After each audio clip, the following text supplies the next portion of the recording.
Интернет болмағанда мен естедім. 5 январь. Қазақстанда интернет өшірілді. И біз көбісіміз түсінбей қалдық.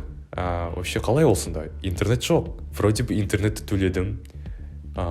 Ешқандай обходтар жасай алмаймын. VPN қосып дегендей. Бірақ та сонда да мен интернетке отыра алмаймын. Көбісіміз вообще шокта болған шығармыз. Интернет жоқ. Көбісі интернетке тәуелді, көбісінің жұмысы мүмкін интернетте бар шығар, әсіресе бизнесмендердің. Адамдар просто ступорға келіп қалды. И вообще түсінбей қалды. Не істесек болатынын өздері де білмей қалды. Себебі көпшілік қызықтар интернетте. Интернет арқылы байланысқан.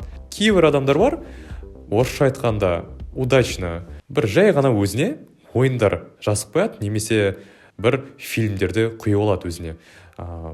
Оларға енді әрине ең басында іштері пысқан жоқ, себебі уже уже қарайтын нәрселер бар, и іш пыспайды. Ал біз енді әрине осындай моментті қолдана алмай, просто ішіміз пысып, не істерімізді білмедік. Көп нәрселер болды. Қазір мен сіздерге өзім не істегенімді айтып беретін боламын. Көбісін мен енді влог ретінде түсірдім, и және де по полчикам не болғанын түсіндіріп жүрейін. Бірінші күнде отырық видео түсіріп жатыр, кстати. Менің екінші арнам бар, Эндерсон дейтін, сол арнаның ішінде біз Майнкрафт түсіріп жатырдық.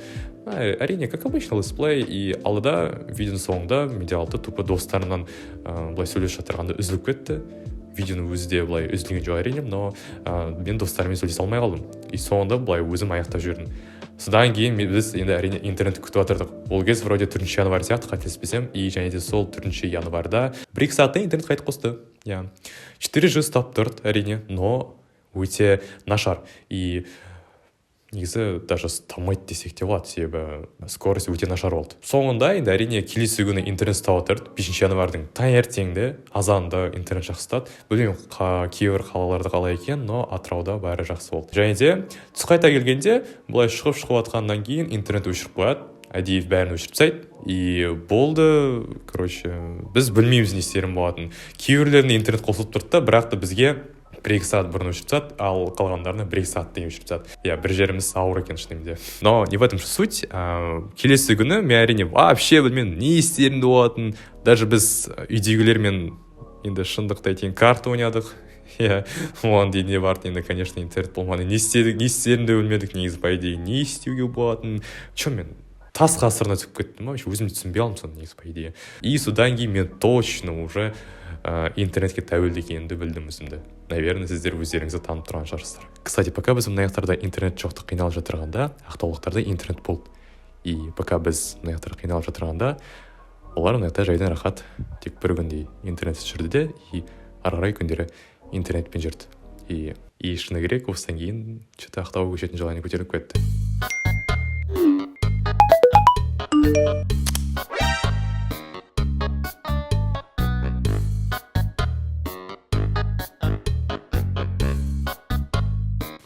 Интернет жоқ, не істесек болады екен. Ал мен болсам Ақтаумын, и менде интернет бар. Сонымен қатар сіздерге қазір күшті ақпаратты айтамын. Яғни мүмкін сіздер еще таңертең азанда тұрып алып телефон қарайтын шығарсыздар. Там смс келіп жатады деген сияқты. Бірақ ол барлық смс 112-ден немесе там одан как-то настроение қатты көтерілмейді. По идее ойлап отырсың, WhatsApp-та мүмкін там Instagram желісіне мүмкін тағы біреулер келіп қалады шығар деп, но жоқ, ол 112 сол баяғы бізде жақсы көретін 112. Сонымен жақсы, бұны біз түсіндік. Мен әрине әдеттегідей уже өзімді қолыма алуым керекпін и видео түсіріп бастауым керекпін деп шештім. Мен уже видео түсіріп бастадым. Бірдеме етіп, бірдемелер салып, анан салып, мынан түсіріп дегенде сияқты. И мен просто сөйтіп өзінің ішім пыспады сөйтіп. Аздап болсам пландарымды орындадым, а то мен вообще үйде жатып, дым істемей. Әсіресе бір жаманы біз вообще үйде жатып кеттік. Біз дым істемей кеттік. Просто жаттық. Әрине содан кейін адамды жайлап өзіне қанаттанбай бастады да, мен уже дым істемей жатырмын. Мен сол нәрсені, сол жатуды уже 2-3 күн бойы қатарына уже қайталап жатырмын. И маған шыны керек, вообще ұнамайды маған бұл нәрсе негізі деп. Сондай сияқты ойлар келіп жатады. Но білмеймін, кейбіреулердің мүмкін ұйықтау ұнайтын да шығар, мүмкін кейбіреулердің ұнамайтын да шығар. Но маған лично ұнамады. И сонымен қатар, әрине мен уже видео түсіріп бастадым бұл арнаға. Ішім пысып жатырды да, и давай лучше мен өзімнің осы арнаға видео түсіріп бастайын деп шештім. Содан кейін енді әрине қызық болды. Мен өзімнің еще туысқандарыма үйіне барып келейін ба деп ойлап едім, бірақ та онымен енді болмай қалды, шықпай қалды ол нәрсе. Содан кейін қалаға шығайын ба деп ойладым, бірақ та әрине қалаға енді шығу қауіпті болды. Осы қазір болып жатырған болып кеткен оқиғалардан кейін ішім пысып, кейде тауып кететін болдым. Сонымен қатар мен уже ішім пысқасын татау уже бұрынғы даже өзімнің өткім келген ойындарым өткім келді. Вообще Майнкрафт ойнап бастадым. Кейде былай Wi-Fi-ді қарап отыратын болдым. Wi-Fi кейде қызыл болып жатады, кейде жасыл болып кететін кездер болатын болды. Бірақ та ол бізде өтірік и қайтадан қызылға айналып кететін болды. Вообще отыра алмай қаласың. И в общем, сеть бәрін қуып жатыр да. Енді көбісін көріп тұрған шығарсыздар қазір кадрлар бойынша. Мүмкін сіздерге шығып тұрғанда шығар. Мен не істегенімді енді көбісін түсірдім. Білмеймін ол нешінші дата екенін, но әйтеуір интернет болмаған кездер. Келесі күні мен уже үйімді жинап бастадым.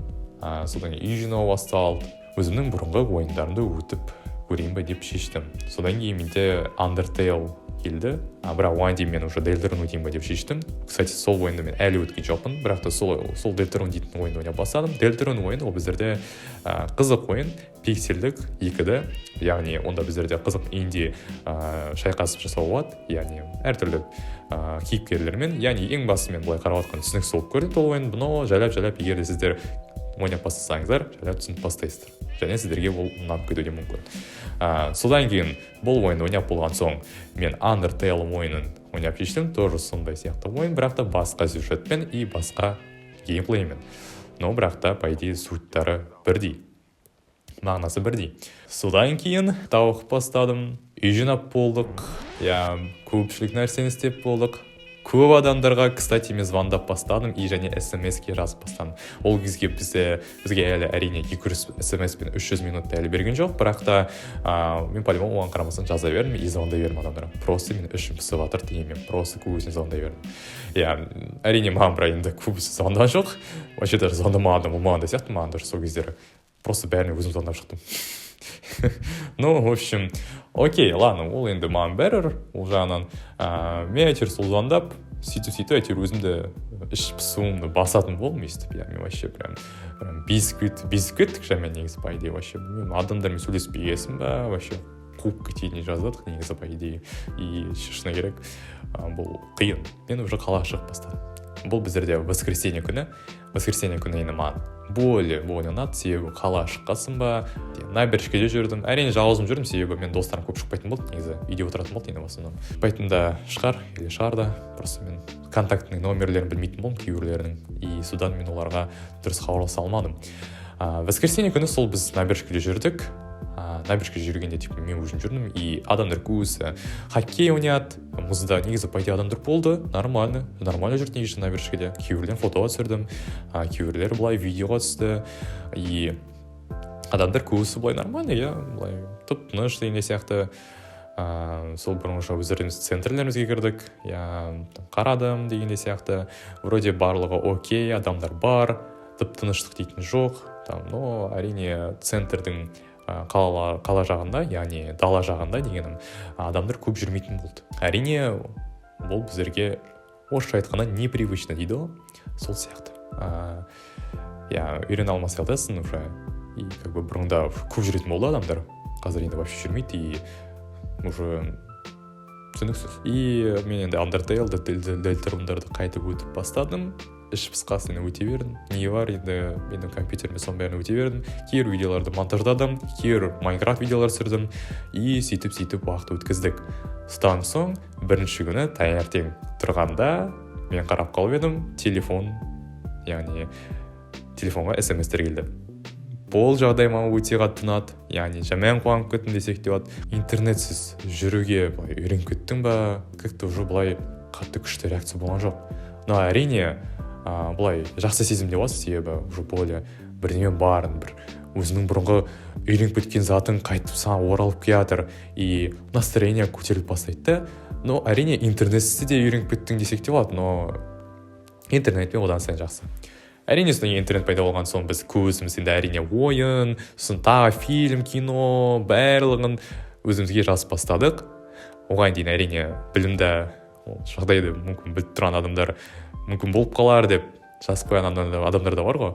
Олар енді бұрында оларға уже іш пыспайды олардың, спокойно там жазып алады бірдемелері. Или хотя бы сіздің үйлеріңізде туыстарыңыз болса, солармен бірдеме ойнауға болады. Қалай братишкаларым жоқ енді былай ойнайтын, и сондықтан да в общем жалғызым жүргендей сияқты болып сезіндім. И поэтому ішім пысты, менде ойнайтындай былай адам болған жоқ. Барлығын скачать алдық, фильм болсын, ойының болсын, бәрін скачать еттік. Читтерде 6-ға таман интернет өшіріп тастайды, и болды. Сонда бізге қатты былай ол зиян тигізбейді. Әрине, бірақ интернетте отырғың келеді, но адамдар аз соғуға болады. Яғни біздерге 200 смс пен 300 минут тегін берді, и және сол өте керемет. Адамдарға смс жазасын, тегін сөйлесе бересің, и және де солай. Содан кейін әрине ойын ойнап, телефонда отырып деген сияқты біреулермен сөйлесіп, дос баламмен 1 сағаттай сөйлестік, кстати.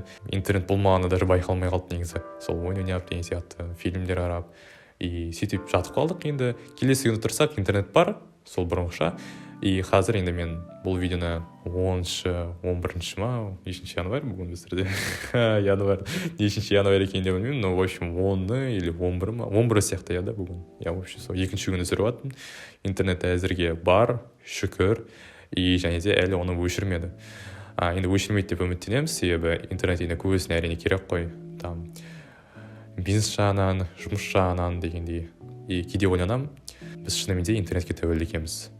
Көпшілік нәрсе интернет арқылы байланысқан. И интернет болмаса, білмейсің негізі, көпшілік блогерлер, инстаграм арқылы жұмыс жасайтындар, SMM-шіктер, бизнесмендер, көбісі білмейді, просто жұмыстары жоқ уже. И не істесек болады деп. Адамдар көбісі депрессия түсіп кетуі мүмкін. И просто білмейді немен айналысуға болатынын. И просто сене алмайды то, что интернет жоқ екеніне. Но әрине шүкір, интернет бар қазіргі жағдайда, и өздеріңіздің жұмыстарыңызды қайтып жалғастыра беруіңізге болады.